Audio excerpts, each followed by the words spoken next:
महर्षि दयानंद सरस्वती जी ने संस्कार विधि की रचना की है।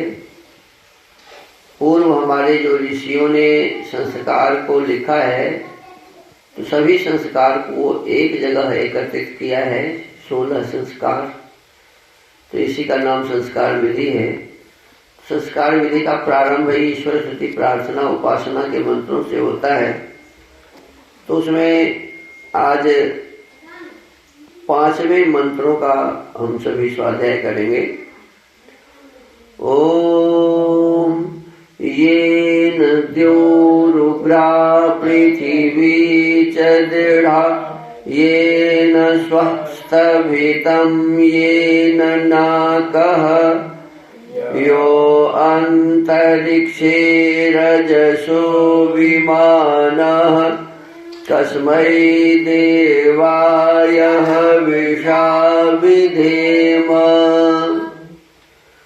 ये जिस परमात्मा ने उग्रा तेज स्वभाव वाले द्योः सूर्य आदि च और पृथ्वी भूमि को दृढ़ा धारण, ये जिस जगदीश्वर ने स्व सुख को स्तभितम धारण, और ये जिस ईश्वर ने नाकः दुख रहित मोक्ष को धारण किया है। देखो ये हमारा जो नाक है ना, नाकः का मतलब ये नाक नहीं है, इसका तो नासिका है। इसको क्या कहते हैं संस्कृत में? नासिका।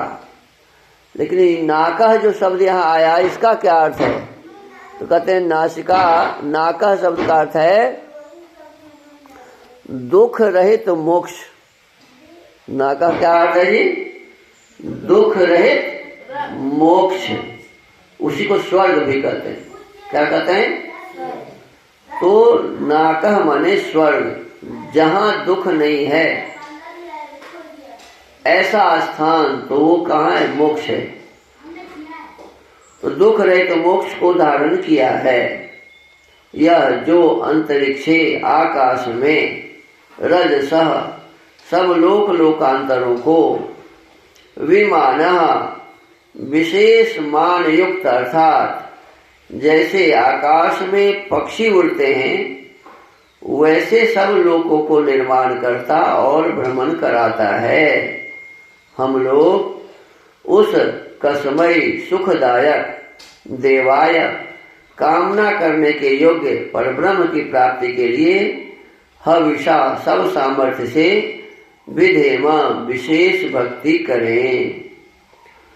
तारे रवि चंद्रादिक रच कर निज प्रकाश चमकाया है, धरणी को धारण कर तूने कौशल अलख लखाया है। तू ही विश्व विधाता पोषक, तेरा ही हम ध्यान धरे। शुद्ध भाव से भगवन तेरे भजनामृत का पान करे। तो आकाश में कहते हैं कि जैसे चिड़िया उड़ती रहती है, तो जिस प्रकार चिड़िया उड़ती रहती है ऐसे ये संसार के पदार्थ आकाश में उड़ते रहते हैं। सूर्य चंद्र पृथ्वी जो भी पिंड हम देख रहे हैं कहाँ है? सब आकाश में ही है। और सबको कौन धारण कर रहा है? परमात्मा, ईश्वर ही सबको धारण कर रहे हैं। उस ईश्वर की हमें सब सामर्थ्य से जो भी हमारे पास है, अन्न धन जन जो भी बल हमारे पास है, ज्ञान विज्ञान, उसके माध्यम से हमें उसकी भक्ति सदा करते रहना चाहिए। संस्कार के संबंध में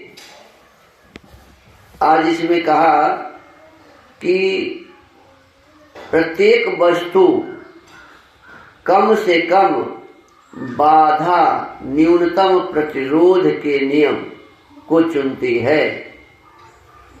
इसलिए एक बार कर्म जिस मार्ग पर चल चुका हो, जिसका हल्का सा भी संस्कार पड़ गया हो, अगली बार उस मार्ग से चलना आसान हो जाता है। पानी के बारे में बताया था नहीं कि पानी जिधर से बहती रहती है, हम यदि कहीं पानी डालेंगे तो उसी रास्ते से वो फिर बहना शुरू करेगी। तो कहते हैं हमारा कर्म भी जब इसी प्रकार का होता है, जो कर्म हम एक बार कर लेते हैं तो फिर दूसरे बार उस कर्म को करने में सुविधा होती है। वो कर्म जो भी हो, अच्छा हो या बुरा। अब बुरे कर्म करते हैं तो फिर बुरे कर्म के तरफ ही आप भी बार बार जाएंगे। अच्छे कर्म करते हैं तो अच्छे कर्म करते के तरफ ही आप बार बार जाएंगे और उसी का संस्कार आपके भीतर में रहेगा। तो कहते हैं जिसका हल्का सा भी संस्कार पड़ गया हो, अगली बार उस मार्ग से चलना आसान हो जाता है। होते होते वह मार्ग स्वाभाविक हो जाता है, जिसको आदत कहते हैं, हैबिट। एक काम हम किया, देख कभी कितना आदमी खैनी खाता रहता है तंबाकू, कहते हैं कि भाई छोड़ दो, कभी छोड़ा ही नहीं जाता है, आदत हो गया है। गांजा वाला कहेगा कि गांजा पीने का आदत हो गया है, शराब पीने वाला शराब पीने का कहता है आदत हो गया। चाय पीने वाली माताएं पुरुष चाय पीने को कहते हैं कि आदत हो गया, नहीं तो माथा दुखने लगता है। और हमको आपको रोटी खाने का भी आदत हो गया है, चावल खाने का आदत हो जाता है, मिठाई खाने का आदत हो जाता है। तो कहते हैं कि होते होते वह मार्ग स्वाभाविक हो जाता है। यह स्वभाव क्या है? स्वभाव प्रत्येक कर्म का योग फल है। क्या कहा? स्वभाव क्या है जी? हमारे आपके द्वारा किए जाने वाले जो कर्म हैं, तो बार बार जो वो हम कर्म करते हैं उसका योग फल है स्वभाव। स्वभाव क्या है? एक बार काम किया, दूसरा बार किया, तीसरा बार किया, चौथा बार किया, तो सब मिलके क्या बन गया? स्वभाव। सब मिलके क्या हो गया? स्वभाव। तो कहते हैं स्वभाव प्रत्येक कर्म का योग फल है। इस योग फल का क्या नतीजा निकलता है? तो उदाहरण देते हैं। उदाहरणार्थ, पहली बार चोर ने डरते डरते चोरी की थी, होता ही है ऐसा। पहली बार चोरी कैसे करेगा? डरते डरते चोरी की थी। चोरी के मार्ग पर पहली बार चला था, इसलिए भय तो लगा था, परंतु चोरी कर डाली थी। भय करते करते भी क्या कर लिया जी? चोरी कर लिया। पकड़ा नहीं गया था, इसलिए चोरी करने का संस्कार पड़ गया। चोरी करने का संस्कार पड़ गया। दूसरी बार कम भय लगा, दूसरी बार फिर गया तो कम भय लगा। तीसरी बार दिलेरी से चोरी की, चौथी बार पकड़ा गया और संस्कारों के जमा होते होते यह नतीजा हुआ कि जेल की काल कोठरी में जा पहुंचा। पहली बार चोरी कर चुकने के बाद न पकड़े जाने पर यह समझना कि चोरी कर ली, फल से बच गए, गलत धारणा है। क्योंकि अंत में जाकर जो काल कोठरी में जा बैठे, वह शुरू में की गई चोरी का ही क्या है? संस्कार है। पर संस्कार पर संस्कार पड़ते रहने पर जो जोड़ जमा हो गया, उसी का यह प्रत्यक्ष फल है। माने चोरी रूपी कर्म का फल ही जेल हुआ। गलत कार्य के बार बार करने से फिर अंत में क्या हुआ जी?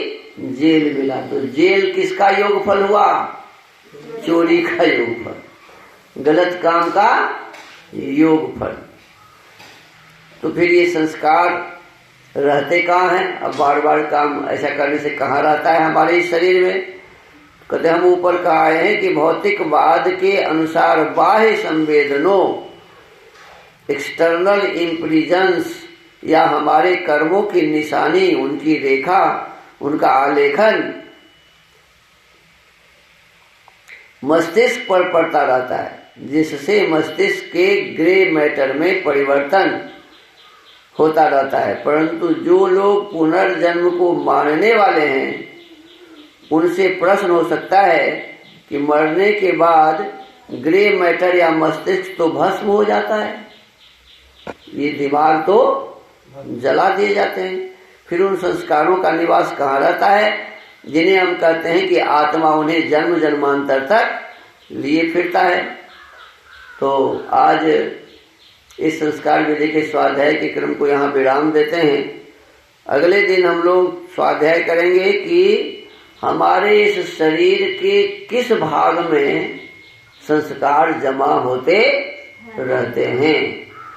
इस शरीर के बाद भी जब हमारा दूसरा जन्म होता है तो यह शरीर तो रहता नहीं, फिर ये संस्कार कहाँ रहते हैं, इस पर विशेष रूप से चर्चा करेंगे।